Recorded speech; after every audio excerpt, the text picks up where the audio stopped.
तो कैसे हैं आप लोग? Now friends will take some LTQs to clear our concepts. यहां पर दो वायर दिए हैं, दोनों इनफाइनाइट हैं और डिस्टेंस दोनों के बीच में डी है।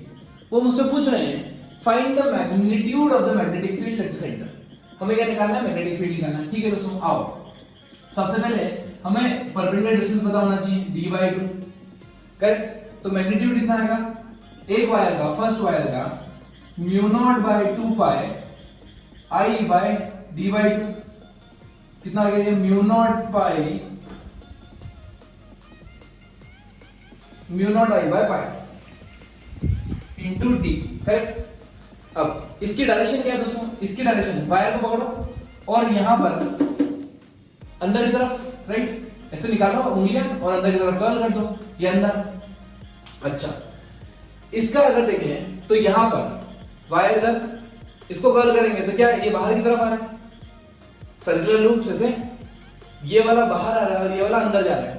तो क्या मैं ऐसा बोल सकता हूं कि एक अगर पॉजिटिव है तो दूसरा नेगेटिव होगा, एक अगर पॉजिटिव है तो दूसरा नेगेटिव होगा, such that the net magnetic field centre पे कितनी जाएगी दोस्तों?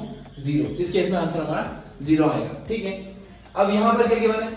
ये इनफाइनाइट, यहां से यहां तक इनफाइनाइट है। ठीक है, ये डिस्टेंस मान लीजिए r, मुझे इस पॉइंट पे निकालना है।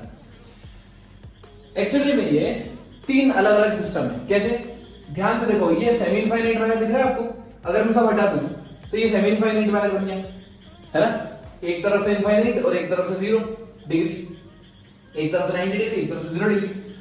फिर ये क्वार्टर सर्कल बन गया और ये वापस सेमी इनफाइनाइट वायर बन गया।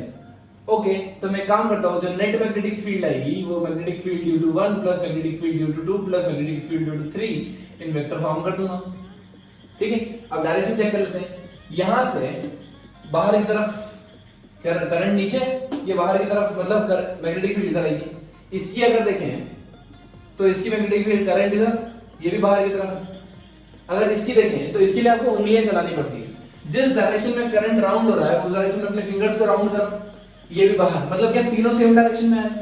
तीनों सेम डायरेक्शन में आ रहे हैं। तो तीनों डायरेक्ट अगर नॉर्मल ऐड भी कर दूं मैं b1 + b2 + b3 तब भी मेरा आंसर सेम ही होगा, क्योंकि तीनों की डायरेक्शन क्या है दोस्तों? सेम। चलो अब स्टार्ट करते हैं। इस वायर का μ0/2 पाई उसके लिए होता है इनफाइनाइट के लिए, तो ये कितना हो जाएगा? μ0/4 पाई, हाफ हो जाएगा I/r plus sir complete circle के लिए होता है μ0/2 I/r। तो क्या है? 1/4 है सर्कल का, तो ये जाएगा 1/4 μ0/2 I/r प्लस इस वायर का तो सेम होगा μ0 I/4 पाई r। ठीक है दोस्तों, तो आप कॉमन निकाल लीजिए, क्या हो जाएगा? μ0/4 I/r बाहर आ गया, μ0/4 I/r आ गया, तो ये जाएगा 1/π प्लस 1/2 प्लस 1/π। अब आप सॉल्व कर लीजिए, आपका आंसर आ जाएगा। यहां पर क्या केस गिवन है? एक वायर है जो कि एक तरफ से इनफाइनाइट है, ये दिख रहा है। फिर से हम इसको तीन सिस्टम में ब्रेक करते हैं दोस्तों। देखो हम डायरेक्ट करने की कोशिश कर रहा हूं। ये इनसाइड, ये उंगली ऐसी जाएगी जिस डायरेक्शन में करंट है। सर्कुलर वायर में फिंगर्स पे फोकस करते हैं और स्ट्रेट वायर में थंब पे। तो यहां थंब, यहां फिंगर्स। फिंगर्स क्या बता रही है कि मैग्नेटिक फील्ड अंदर है, यहां पर थंब मैग्नेटिक फील्ड अंदर है, थंब ऊपर मैग्नेटिक फील्ड अंदर, फिर फिंगर्स लाओ तो मैग्नेटिक फील्ड अंदर, है ना? फिर ये नीचे आएगी तो मैग्नेटिक फील्ड अंदर। ये देखिए, ये स्ट्रेट वायर है, करंट को अपने वायर को पकड़ लिया, इस पॉइंट पे अंदर जा रही है, तो तीनों के कारण मैग्नेटिक फील्ड अंदर है। तो वेक्टर एडिशन करूंगा या स्केलर एडिशन, दोनों बात बराबर होगी। Net magnetic field b1 + b2 + b3 यहां पर, और इसमें ये अंतर है कि यहां पर सेमी सर्कुलर रिंग है, बस बाकी सब सेम है। μ0/4 पाई I/r डिस्टेंस लीजिए r प्लस μ0 वहां 2 था, यहां पे कितना हो जाएगा? μ0/2 I/r का हाफ, तो μ0/4 I/r प्लस μ0/4 पाई I/r। अब इन तीनों को ऐड कर दीजिए, आपका आंसर आ जाएगा। और डायरेक्शन चाहे तो आप लिख सकते हैं अंदर की तरफ, -k। तो आइए दोस्तों देखते हैं कुछ और एलटीक्यूज। यहां पर हमें सिस्टम गिवन है जिसमें करंट फ्लो हो रही है I। हमें निकालना है सेंटर पे मैग्नेटिक फील्ड। ठीक है, एक पॉइंट इस क्वेश्चन को स्टार्ट करने के पहले आपसे पूछना चाहता हूं। मान लीजिए वायर है और अगर इस पॉइंट पे मैग्नेटिक फील्ड निकालने का बोलो तो आप इजीली निकाल सकते हैं। अगर इनफाइनाइट दिया है तो आप बोल देंगे mu naught by 2 I by D और आर और A whatever the distance perpendicular distance. अगर मैं इस पॉइंट पे पूछूं वायर के अलाउंग मैग्नेटिक फील्ड कितना होगा दोस्तों? वायर के अलाउंग मैग्नेटिक फील्ड 0 होगा, हम नहीं निकाल सकते, ठीक है, 0 होगा बेसिकली वायर, क्योंकि परपेंडिकुलर डिस्टेंस नहीं निकाल सकते यहाँ पे, और वायर ऐसे ऐसे मैग्नेटिक फील्ड क्रिएट करता है। कैसे? सर्कुलर लूप्स में वायर अपने खुद के सेंटर पे हमेशा 0 मैग्नेटिक फील्ड क्रिएट करता है, तो इस पॉइंट पे भी 0 मैग्नेटिक फील्ड होगी, ठीक है, वायर के अलाउंग। चलिए अब स्टार्ट करते हैं। यहां पर इस पूरे सिस्टम को मैं 4 पार्ट में ब्रेक कर रहा हूं, पार्ट 1, पार्ट 2, पार्ट 3, पार्ट 4। क्या net magnetic field is magnetic field due to 1 + 2 + 3 + 4? आपको दिख रहा होगा ये 2 पार्ट, अगर करंट इसमें यहां से यहां फ्लो हो रही है, उसमें यहां से यहां फ्लो हो रही है, तब ये सेंटर से ही पास हो रहे हैं दोनों वायर्स, तो इनकी मैग्नेटिक फील्ड 2 की और 4 की दोनों की क्या हो जाएगी? 0। ये चीज समझ में इस कॉन्सेप्ट से। अब बेसिकली करना क्या है, हमें इन दोनों की निकालना है। अच्छा, इसके कारण देखो जब भी आप सर्कल में घूमे तो आप अपने फिंगर्स को कर्ल कर सकते हैं, तो ये वाला अगर मैग्नेटिक फील्ड लूप है तो यानी प्लस के क्या कितना है? Mu naught by, complete circle होता तो mu naught by 2 I by R, यहां पे होगा mu naught by 4 I by A, direction आ गई प्लस की क्या प्लस ये मैग्नीट्यूड, ये सारे वेक्टर फॉर्मेट में लिख दिया, ये क्या माइनस की क्या दे रहा है, तो ये mu naught by 4 I bye B minus के क्या, तो यहां पे नेट मैग्नेटिक फील्ड आप देख सकते हैं mu naught I by 4 A minus B के क्या, राइट, और you can write B minus A minus के क्या, it's up to you, this will give you net magnetic field. Sorry, mu naught by a 1 upon a minus 1 upon b, 1 upon a minus 1 upon b. Okay, now यहां पर हमें एक square wire given है, उसके centre पे magnetic field पूछी है, centre पे बताओ। तो दोस्तों एक चीज हमें पता है, सबसे पहले तो हमें परपेंडिकुलर डिस्टेंस चाहिए, ये डिस्टेंस, तो ये डिस्टेंस आ गई डायरेक्ट a by 2। अब क्या मैं इनफाइनाइट वायर का फॉर्मूला लगा सकता हूं? नहीं लगा सकता दोस्तों, क्योंकि ये फाइनाइट वायर है और ये डिस्टेंस भी काफी ज्यादा है, मतलब ये डिस्टेंस इसकी लेंथ के कंपैरिजन में है। तो अब मैं कौन सा फॉर्मूला लगाऊंगा? वो sin θ1 + sin θ2 sin α + sin β, अगर आपको याद हो तो। चलिए सबसे पहले मैं टॉप पॉइंट का एंगल निकालता हूं और बॉटम पॉइंट का एंगल निकालता हूं, राइट। अगर ये सब सिमेट्री है तो क्या एंगल 45 डिग्री ईच हो जाएंगे, ठीक है, 45 एवरीथिंग 45, क्योंकि ये स्क्वायर है। तो मैं एक वायर का निकालता हूं, magnetic field due to 1 wire, first wire mu naught by 4 pi I by distance कितनी a by 2 sin 45 plus sin 45 plus sin 45। ये एंगल जिस पॉइंट पे निकालना हो उसकी जो लाइन होती है परपेंडिकुलर लाइन, वहां से एक एंगल अपन क्लॉकवाइज सेंस में लेते हैं और एक एंटी क्लॉकवाइज, ये एंटी क्लॉकवाइज ये क्लॉकवाइज, ऊपर वाला क्लॉकवाइज नीचे वाला एंटी क्लॉकवाइज, ठीक है। चलिए तो कितना आ गया दोस्तों? sin 45 1/√2 + 1/√2 के 2/√2, तो ये जाएगा म्यू नॉट बाय, ये 2 से 2 कैंसिल, ये जाएगा mu naught by 2 pi I by A into 2/√2, ये 2 से 2 कैंसिल किया गया, mu naught I by √2 pi A. This will give you the direction of magnetic field, but ये due to 1 wire, due to 1 wire है, और direction क्या है? Fingers curl करना है हमें, पहले थंब रखें along the direction of the current, ये थंब रखा हमने, फिर फिंगर्स को कर्ल किया अंदर की तरफ, तो ये क्या अंदर, एक वायर का इतना है, तो क्या ये वाला वायर भी अंदर क्रिएट करेगा, ये वाला वायर भी अंदर क्रिएट करेगा, ये वाला वायर भी अंदर क्रिएट करेगा, तो क्या मल्टीप्लाई बाय 4 कर दूं और डायरेक्शन लिख दूं माइनस के क्या, राइट। सो मेरा आंसर आ गया 2√2 mu naught I by pi A minus के क्या, 2√2 mu naught I by pi A minus के क्या। Clear? Now friends, we'll take some more MCQs to enhance your level. So here there is a wire which is infinite from one end and there is a semicircular ring, then a wire again. कितनी current flow रही दोस्तों? मान लीजिए I current flow रही, कितनी current flow रही? I current. अब ये वायर 3D में, ये वायर 3D में कैसे? ये वायर जो सर्कुलर है, सेमी सर्कुलर, वो इधर रखा है और ये वाला वायर ऐसे अंदर जा रहा है, ठीक है, ये वाला वायर ऐसे अंदर जा रहा है। ओके, अब इसको भी मैं 3 पार्ट्स में ब्रेक कर सकता हूँ। कैसे ब्रेक कर सकता हूँ दोस्तों? सबसे पहले ये पार्ट 1, ये पार्ट 2 और ये part 3, clear? So the net magnetic field will be magnetic field due to 1 plus magnetic field due to 2 plus magnetic field due to 3 का वेक्टर सम, क्योंकि magnetic field vector quantity. Now see, you know that ये जो third part है ये तो यहीं से पास हो रहा है, इसका मतलब इसका जीरो हो जाएगा। क्लियर? किसी भी वायर का उसी की एक्सिस के अलावा कोई भी पॉइंट लूं मैं तो मैग्नेटिक फील्ड हमेशा जीरो होता है। ओके, नाउ इस रिंग का इजी है, हमें पता है डायरेक्शन निकालने के लिए हम थंब यूज करते हैं जब स्ट्रेट वायर हो, और फिंगर्स यूज करते हैं जब सर्कुलर वायर हो, ठीक है? तो यहां पर सर्कुलर वायर का फिंगर्स यूज करेंगे डायरेक्शन ऑफ करंट दिखाने के लिए। ये डायरेक्शन ऑफ करंट दिखे, डायरेक्शन ऑफ करंट अगर ऐसे है तो थंब हमारा किधर जा रहा है? अंदर की तरफ। थंब क्या जा रहा है दोस्तों? अंदर की तरफ, मतलब मैग्नेटिक फील्ड अंदर क्रिएट होगी। तो B2 की वैल्यू आ गई मेरी μ0/2 I/R।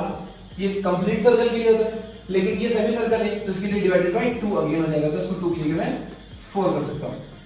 μ0/4 I/R। डायरेक्शन भी लिख दो दोस्तों ताकि आपको कंफ्यूजन ना हो, माइनस के कैप।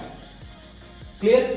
अंदर की तरफ। ओके, नाउ एक वायर बचा है जिसमें करंट इधर जा रही है और मुझे इस पॉइंट पे पूछा है और ये इनफाइनाइट है।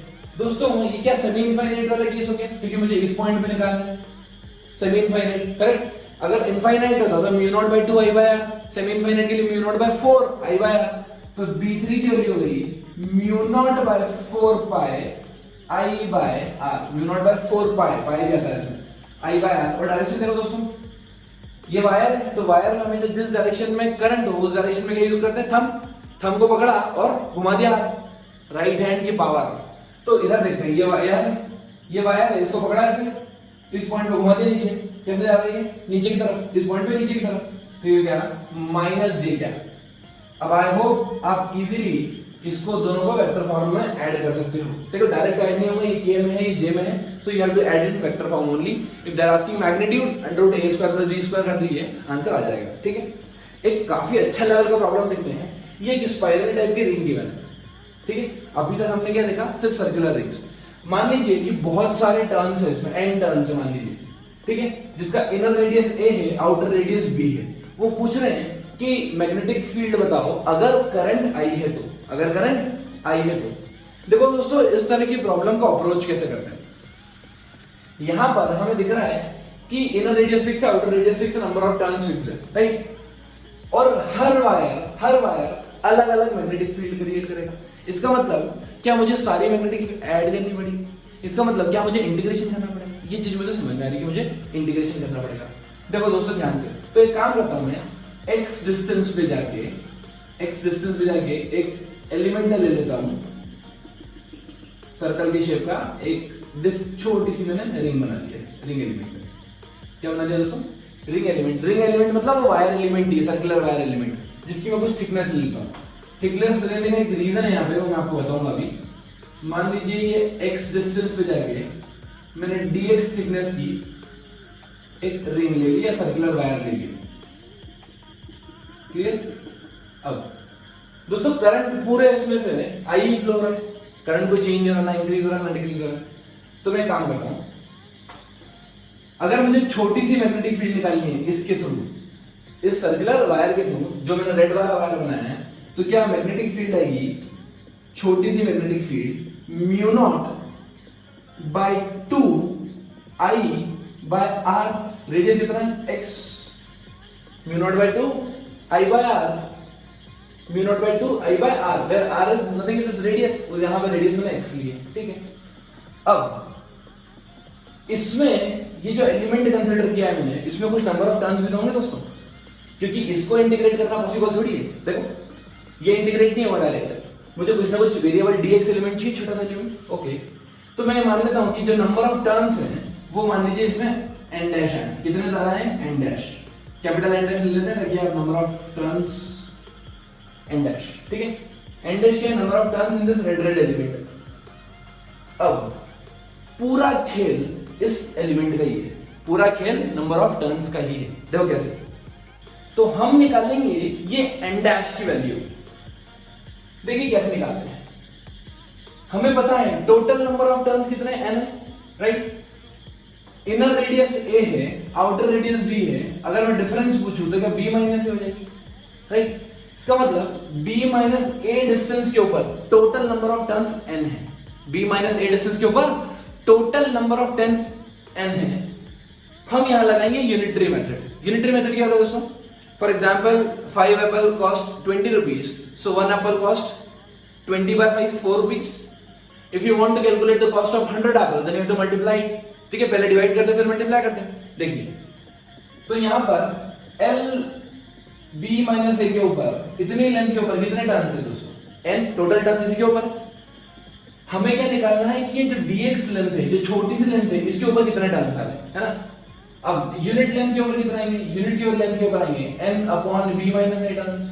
तो dx लेंथ के ऊपर कितने टर्न्स आएंगे? n upon b minus a into dx। 5 apples 20 rupees, 1 Apple 20 by 5, 100 Apple 20 by 5 into 100। ऐसा समझे? अब ये जो चीज है यही तो मेरे नंबर ऑफ टर्न्स है, n डैश,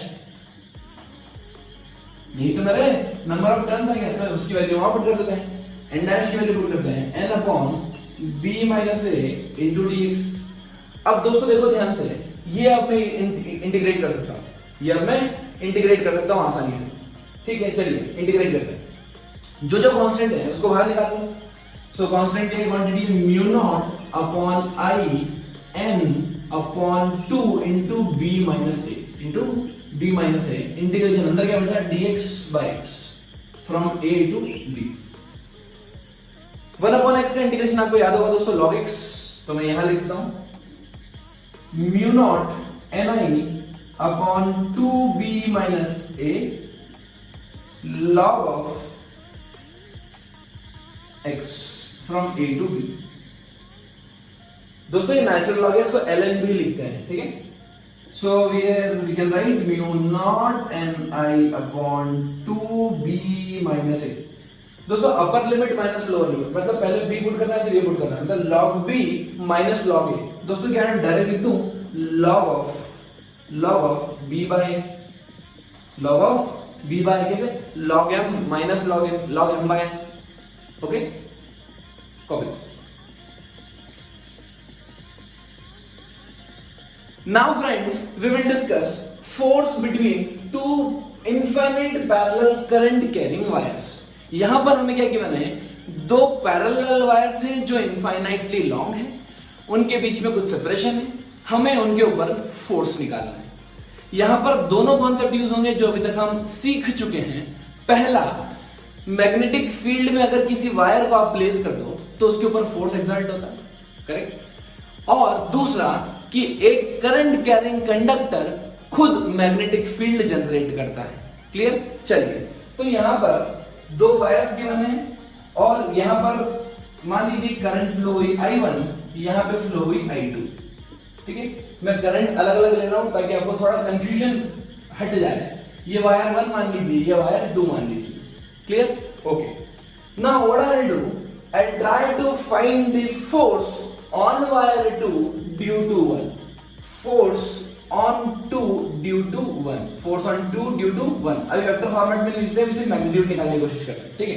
चलो, सबसे पहले एक बात बताओ दोस्तों, इसके ऊपर फोर्स कैसा लगेगा? इसके ऊपर फोर्स कैसा लगेगा? हमें पता है कि ये वाला जो वायर है वो मैग्नेटिक फील्ड क्रिएट करेगा। कैसे मैग्नेटिक फील्ड करेगा? इसको पकड़ लो, जब भी कोई वायर दिखे इसको हाथ से पकड़ लो, ये पकड़ लिया। अब इसके ऊपर फील्ड ऐसे होगी, घूमी घूमी करेगी, मतलब यहां से बाहर आएगी, यहां से अंदर जाएगी, या ऐसे देखूं तो ये थप्पड़ मारा अंदर, अच्छा ये गया अंदर, तो मैग्नेटिक फील्ड जनरेट हो गया अंदर। मैग्नेटिक फील्ड कैसे जनरेट होती है दोस्तों? हमें पता है कि जैसे जैसे आगे जाते हैं कम होती जाती है, लेकिन किसी पॉइंट पे तो फिक्स होगी, वो इस लाइन पे फिक्स होगी, हर जगह सेम होगी बिल्कुल, है ना? ये क्या है दोस्तों? This is the magnetic field due to this wire. अब ये करंट कैरिंग वायर है जो कि मैग्नेटिक फील्ड में प्रोड्यूस रखा हुआ है। अगर ये मैग्नेटिक फील्ड में रखा हुआ है तो क्या इसके ऊपर फोर्स एक्सर्ट होगा? हाँ बिल्कुल होगा। अच्छा, तो the force on wire 2 due to 1 कैसे निकालते हैं दोस्तों? फोर्स का फॉर्मूला याद है? I L cross B, I L cross B, I into L cross B। अब ध्यान से देखना दोस्तों, ये इंपॉर्टेंट क्या चीज है इसमें। मुझे मान लीजिए ये भूल जाओ, अगर कोई मैग्नेटिक फील्ड होती और इस वायर पे मेरे को फोर्स लगाना होता तो मैं इसी की लेंथ लेता और इसी का करंट लेता। ध्यान से सुनना दोस्तों, जिस वायर पे मुझे फोर्स निकालना है मैं उसी की करंट लेता हूं और उसी का लेंथ लेता हूं, उसी की करंट लेता हूं और उसी का लेंथ लेता हूं। लेकिन क्या इसकी मैग्नेटिक फील्ड लेते हो आप?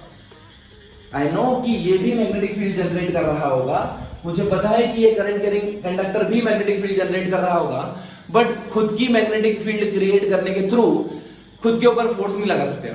अगर ऐसा नहीं हो सकता कि मैं ही मैग्नेटिक फील्ड क्रिएट करूं और मेरी मैग्नेटिक फील्ड मुझ पे ही फोर्स लगाए, ऐसा नहीं होता। मतलब दूसरे की मैग्नेटिक फील्ड इसके ऊपर फोर्स लगाएगी, दूसरे की मैग्नेटिक फील्ड इसके ऊपर फोर्स लगाएगी। मतलब जैसे ही मैं F21 लिखूंगा तो मैं लिखूंगा current on wire, this is the force on two due to 1, force on two due to 1। तो फोर्स ऑन टू मतलब मैं इसके ऊपर फोकस कर रहा हूं अभी। तो करंट किसकी लेंगे दोस्तों? इसी वायर की I2, लेंथ किसी लेंगे? इसी वायर की L, और मैग्नेटिक फील्ड किसकी लेंगे? दूसरे वायर की। मैग्नेटिक फील्ड इसकी मत ले लेना दोस्तों, नहीं तो गलत हो जाएगा। मैग्नेटिक फील्ड लेंगे हम वायर 1 की। मैग्नेटिक फील्ड किसकी लेंगे? एक्सटर्नल मैग्नेटिक फील्ड लेंगे, वायर 1 की मैग्नेटिक फील्ड लेंगे। ओके, तो वायर 1 की मैग्नेटिक फील्ड हमें पता है, अगर डिस्टेंस d है, ये इनफाइनाइट है, तो इनफाइनाइट का फॉर्मूला पता है, mu naught by 2 pi I by r। बहुत बढ़िया, तो ये मैं लिख सकता हूं I2 L mu naught by 2 pi I1 by d, I1 by d। ठीक है, ये क्या गया? फोर्स आ गया। अब मैं फोर्स पर यूनिट लेंथ निकालता हूं, फोर्स पर यूनिट लेंथ निकालता हूं। कैसे? ये हो जाएगा म्यू नॉट बाय 2 का मल्टीप्लाई करता हूं, mu naught by 4 pi 2I1 I2 by d, 2I1 I2 by d, mu naught by 4 pi 2I1 I2 by d। ठीक है, ये क्या आ गया दोस्तों? मेरा फोर्स आ गया ऑन वायर 2 ड्यू टू 1। अगर मैं आपसे इसकी डायरेक्शन पूछूं, अगर मैं आपसे इसकी डायरेक्शन पूछूं दोस्तों, तो डायरेक्शन क्या होगी? डायरेक्शन के लिए फिर से हमको राइट हैंड निकालना पड़ेगा। हमारी power L cross B, L cross B, length किधर है? जिधर करंट होती है ये L, B किधर है? अंदर की तरफ, मतलब ये फोर्स लगेगा टुवर्ड्स लेफ्ट। फोर्स का लगेगा टुवर्ड्स लेफ्ट, फोर्स का लगेगा दोस्तों टुवर्ड्स लेफ्ट। ओके, अब ध्यान से सुनना एक चीज, आपको ऐसा लग रहा कि ये जो वायर है, ये जो वायर है, ये भी तो इसके ऊपर फोर्स लगाएगा। क्यों? क्योंकि ये वायर भी मैग्नेटिक फील्ड क्रिएट करेगा, और ये मैग्नेटिक फील्ड अगर क्रिएट कर रहा है तो ये वाला वायर सेकंड, जो फर्स्ट वायर था, वो सेकंड की मैग्नेटिक फील्ड में आ जाएगा। समझ में आ रहा है? अब देखो, मैं वो निकालने की कोशिश कर रहा हूं। क्या निकाल रहा हूं दोस्तों? Force on 1 due to 2, force on 1 due to 2। अब मुझे इस पे निकालना है, तो मैं करंट और लेंथ इसकी लूंगा, लेकिन मैग्नेटिक फील्ड दूसरे वाले की लूंगा। ये समझ में आ गया? अगर ये समझ में आ गया तो आपके सारे कॉन्सेप्ट क्लियर है दोस्तों। जब हम फोर्स निकालते हैं तो करंट भी इसका लेते हैं, लेंथ भी इसकी लेते हैं, लेकिन मैग्नेटिक फील्ड किसी और की लेते हैं या एक्सटर्नल लेते हैं, ऐसा बोल दीजिए। तो मैं लिख सकता हूं I1 into L into Bittu, into Bittu. तो बिट्टू निकालो। अब इसकी मैग्नेटिक फील्ड निकालना है दोस्तों, किस वाली की? सेकंड वायर की। सेकंड वायर मैग्नेटिक फील्ड जैसे पकड़ो, खचाक, ये पकड़ लिया, जैसे करंट कैरिंग, तुरंत भाग के जाना, पकड़ लेना करंट कैरिंग वायर को, मैग्नेटिक फील्ड आ जाती है। तो इधर इधर से अंदर से क्रॉस, लेकिन हमें इधर से नहीं निकालना, हमारा वायर इधर प्लेस्ड है। समझ में आया? मतलब हमने घूम के देखना पड़ेगा, घुमा घुमा घुमा घुमा घुमा, इधर आ गए थे। डायरेक्शन किससे आती? बाहर की तरफ। मतलब यहाँ पर डायरेक्शन होगी डॉट, ये किसकी है? Due to 2। मैग्नेटिक फील्ड किसकी है? Due to 2। ओके, डॉट है, ठीक बात। क्या मैग्नीट्यूड सेम ही होगा? क्योंकि करंट क्या है? देखो, मैग्नीट्यूड सेम मतलब क्या बोल रहा हूं मैं? म्यू नॉट बाय, ध्यान से देखना, mu naught by 2 pi I कौन सा? I2, क्योंकि ये क्रिएट कर रहा है magnetic field, I2 by D, I2 by D, ये F12 आ गया। ठीक है, तो यहां पर ये एक्सप्रेशन और ये एक्सप्रेशन मैच करो। यहां पे हुआ क्या है? बस I1 और I2 की पोजीशन चेंज हो गई, बाकी फार्मूला तो सेम है, बाकी फार्मूला तो सेम है। इसका मतलब दोनों फोर्सेस का मैग्नीट्यूड सेम है, दोनों फोर्सेस का मैग्नीट्यूड फोर्स सेम है। जितना फोर्स ये इसके ऊपर लगाएगा उतना ही फोर्स इसके ऊपर लगाएगा। क्लियर? चलो अब एक बार डायरेक्शन भी देख लेते हैं। डायरेक्शन देखने के बाद ना आपको एक चीज और क्लियर हो जाएगी। जैसे ही मैं डायरेक्शन निकालता हूं, देखो I L क्रॉस B लगाना है ना। अब इसकी मैग्नेटिक फील्ड नहीं लेंगे, इसका काम खत्म हो गया। किसकी मैग्नेटिक फील्ड लेंगे? दूसरे wire I L cross B। L किधर है? या L। दूसरे वाले की मैग्नेटिक फील्ड किधर है? अंदर या बाहर? तो बाहर के लिए घुमाना पड़ेगा, ये बाहर आ गया, मतलब इसके ऊपर फोर्स कितना लग रहा है इधर। Oh, this is the force on wire 1 due to 2, और वो वाला क्या आया था दोस्तों, माइनस है क्या, मतलब this is the force on wire 2 due to 1। Hence Newton's third law of proved. Every action has an equal and opposite reaction. जितनी ताकत से ये वाला वायर उस वायर को खींचेगा, उतनी ही ताकत से वो वाला वायर ये वाले वायर को खींचेगा। क्या समझ में आया क्या? तो हमको एक चीज पता पड़ गई कि फोर्स ऑन 1 ड्यू टू 2 निकालें या 2 ड्यू टू 1 निकालें, कोई फर्क नहीं पड़ता, कोई फर्क नहीं पड़ता, लेकिन दोनों का फोर्स का मैग्नीट्यूड सेम आता है बट डायरेक्शन ऑपोजिट आती है। अगर मैं आपसे पूछूं क्या ये दोनों फोर्सेस सेम है? नहीं दोस्तों, फोर्स वेक्टर क्वांटिटी होती है। If you are telling the vector quantity to be same, the direction must be same and the magnitude too. यहां पर दोनों फोर्सेस सेम नहीं है, लेकिन दोनों फोर्सेस के मैग्नीट्यूड सेम है। ठीक है, फोर्सेस सेम क्यों नहीं है दोस्तों? क्योंकि डायरेक्शन में चेंजेस है, इसीलिए। बाकी मैग्नीट्यूड देखो दोनों फोर्सेस का तो डिक्टो बराबर है। अगर ये 10 न्यूटन फोर्स इधर लगा रहा है तो ये 10 न्यूटन फोर्स इधर लगा रहा है। ठीक है दोस्तों, यहां पर देखते हैं एक स्पेशल पॉइंट। हमने अभी दो parallel infinite current carrying wires के बीच में फोर्स निकाला, फोर्स का एक्सप्रेशन आया F by force per unit length निकाला। ठीक है, क्योंकि दोस्तों इनफाइनाइट लेंथ होती है इसलिए मैं फोर्स पर यूनिट लेंथ निकाल रहा हूं। फोर्स पर यूनिट लेंथ निकाला mu naught by 4 pi 2 I1 I2 by d। ठीक है, हमने देखा है कि जो पैरेलल वायर्स थे वो दोनों में अगर डायरेक्शन सेम हो तो वो दोस्तों एक दूसरे को अट्रैक्ट कर रहे थे। मान लीजिए अगर मैंने डायरेक्शन चेंज कर दी, एक में करंट ऊपर गया एक में करंट नीचे गया, ऐसा मान लीजिए, करंट चेंज डायरेक्शन चेंज कर दीजिए, करंट नीचे गया, अब क्या होगा दोस्तों? अब भी मैग्नीट्यूड में कोई चेंज नहीं आएगा। मैग्नीट्यूड के लिए क्यों? क्योंकि हमने डायरेक्शन चेंज किए सर, वही सेम मैग्नेटिक फील्ड निकालेंगे, डायरेक्शन निकालेंगे, फोर्स निकालेंगे, मैग्नीट्यूड ऑफ फोर्स में कोई चेंज नहीं आएगा, हम निकालते हैं डायरेक्शन।